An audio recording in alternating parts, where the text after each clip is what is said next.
Hey guys, my name is Phil Day and today I'm going to be guessing the equity of poker hands. Ready for the first hand? Ready as I'll ever be, let's try. So, King Queen versus Ace 10. I think King Queen has 45% and Ace 10 has 55, something like that. So it's 40.3% of King Queen and 59.2% of Ace 10. Okay, let's try another one. So 2 sevens versus King Ace. So sevens would be 56 and Ace King would be 44. Very close again. 2 sevens, 53.5%, and King Ace is 46%. Nice, close. I mean, do you want to say anything about these hands? And roughly Yeah, where you so these are typical hands that will come up in poker tournaments because they're hands where when you get them in they perform well against loads of other hands. So Ace King is a hand that will often go all in, and then sevens is a hand that will often go all in as well. Whereas a hand like 10-9 has similar equity against sevens, but it wouldn't go all in because it doesn't do as well against other hands. So that's like a typical spot that you will see in poker tournaments especially. So you'd recommend going in if you have these hands? It depends.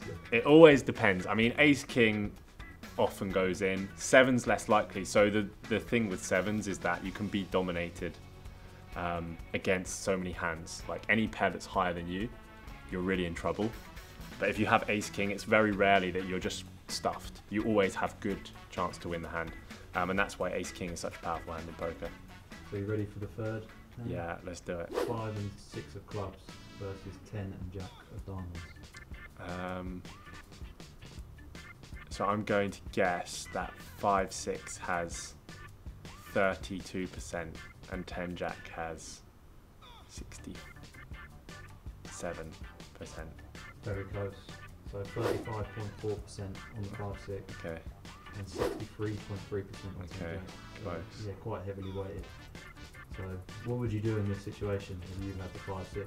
Well, it's not a situation that comes up that often, to be honest, especially not pre-flop, because those hands are just rarely going to go all in.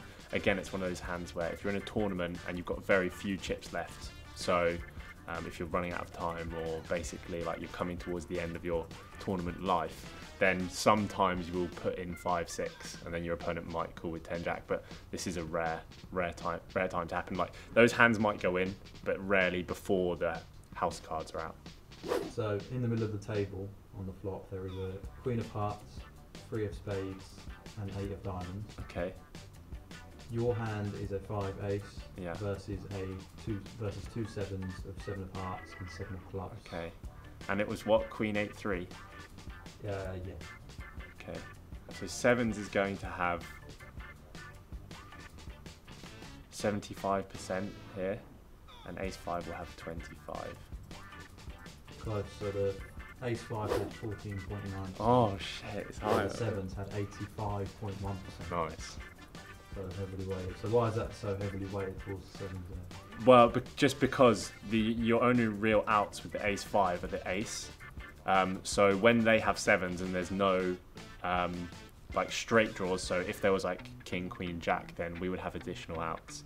But basically on this kind of board with Ace 5, we just got to hit an Ace and we've got 2 chances to hit it.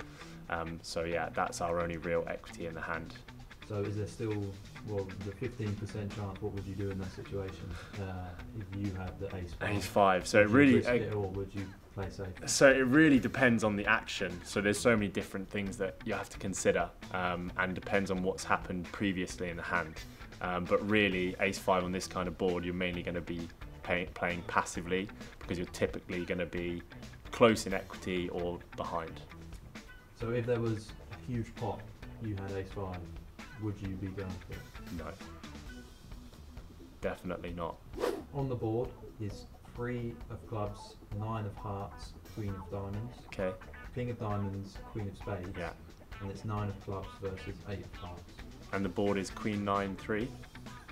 Yeah, Queen 9 3. Okay. King Queen here will have 80%, and then 8-9 will have 20%.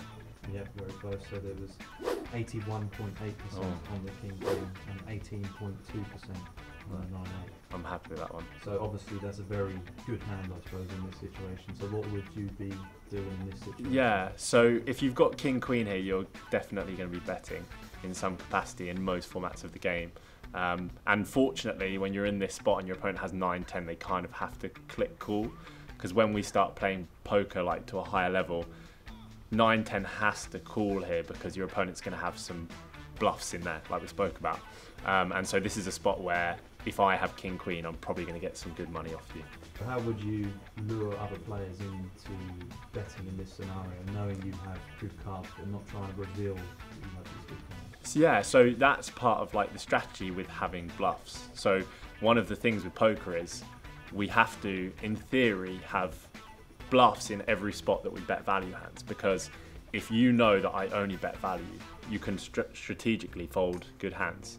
But if I'm in a situation where I bluff and I value bet in the same scenario, there's no way that you can know which to do, and so you have to call with worse hands. The board is the 2 of clubs, the 2 of diamonds, and the 2 of hearts. Okay. Your hand is the jack of diamonds and ace of clubs. Okay. You're against king of diamonds and queen of spades. Okay. So what is your probability? What is my probability? So I'm ace jack, right? Yeah. So I have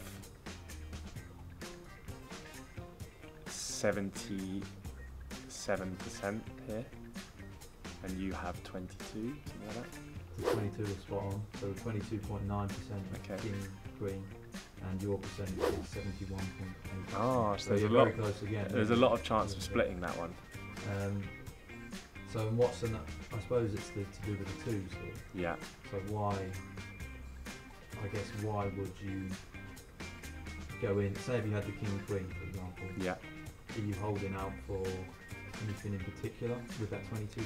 Yeah. Would you ever consider a hand like this against Ace jack. against Yeah. So it's funny because it really depends what's happened before we've seen these cards come out. Because basically in this spot, it's often going to be like what your high card is what's going to realistically win this hand.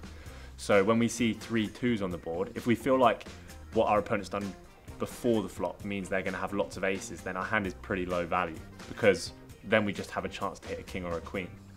However, if the action before those 2s come out is pretty passive, then they could have all sorts of hands, and so our king high is actually like the second best thing we could really have, you know. So it's really dependent on that, but I wouldn't be putting in lots of money with king queen here. So if you have all the 2s, so say if you have a 2, is that not a good hand? If you have a 2 here, you've got 4 of a kind, and you basically have 100%.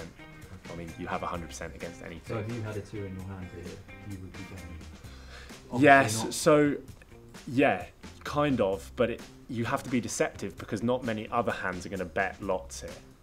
So there's a nuance to that, you know. I did that on purpose for the wariness of the 2. Not Mm. that I even know what 4 2s means in comparison to other hands, but if I could imagine a 4 of a kind beats most Yeah. hands. So in this situation, yes, you may have good cards in an ace jack, but then if someone has that 2, Yeah.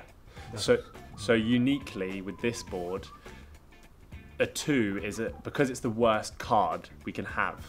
It's uniquely a board where not many people will have a 2. They often fold it pre-flop. You know, before the video we were speaking about how the kind of hands that you would choose to play. A lot of the ones that we fold pre-flop contain a 2 because it's the worst card, like out of 2 to ace. And so if the board was like 10, 10, 10 or king, king, king, then our opponent would be much more likely to have 4 of a kind. Does that make sense? It does make sense, yeah. On the board is the 2 of clubs, the 6 of clubs, and the 10 of clubs. Okay. Your hand is the 4 of spades and the jack of spades. Okay. And your verse is the queen of hearts and the 2 of spades. The queen hand is going to have a slight advantage because no one's got a flush draw. Queen has the high card, but both players have pair outs. I'm going to say the queen has like 62% and the jack hand has 38. So this is the one you've probably been the most far off on. There's 74.1% for the queen hand and then 21.6% for the 4 jack hand. Nice. So in this scenario, you have the 4 jack. Yeah. Are you avoiding? Yeah, I mean, so that's one of those scenarios where both players are really not going to be putting money in because they've both just got weak hands, and specifically on a board where there's 3 suits, if somebody has a flush or a suited hand, then you're pretty much dead. So earlier you were talking about how in the 3 deuce board, if somebody has a deuce, and I said it's not very likely. Well, on the flush board, it's actually quite likely that somebody's going to have a club. And if they do, they've got loads of equity. So there's a club. If there's another club here, they're beating you no matter what hand you've got there. Well, whether you've got the queen and 2 or the 4 and jack. Not really, because if the jack 4 hand has a club, then they have a flush draw because you need 5 clubs. But even just the fact that they've got that club draw is really strong. And then obviously you don't know what hand they've got, and if they do have a flush already, I'm stuffed. I've got 0%. So it's like a case of we just don't want to put money in the pot because it's hard for us to win money off our opponent when they have a worse hand, and if they have a better hand, we have like so little equity. So why is the win rate why is it 74%? I suppose it's because you're against the 4 and jack hand. Yeah, it's just because in this scenario, the queen high is often going to win the hand. The jack 4 has to hit a pair basically to win, and the chance of them doing that is 20%, 24%. So guys, that's been the video. I hope this gave you a deeper understanding as to the equity of different hands in different spots in poker. Thank you very much for watching. Shout out to Jack for asking the questions behind the camera, and I will see you guys on the next video. Please check out the Twitch in the link below if you want to see more of me.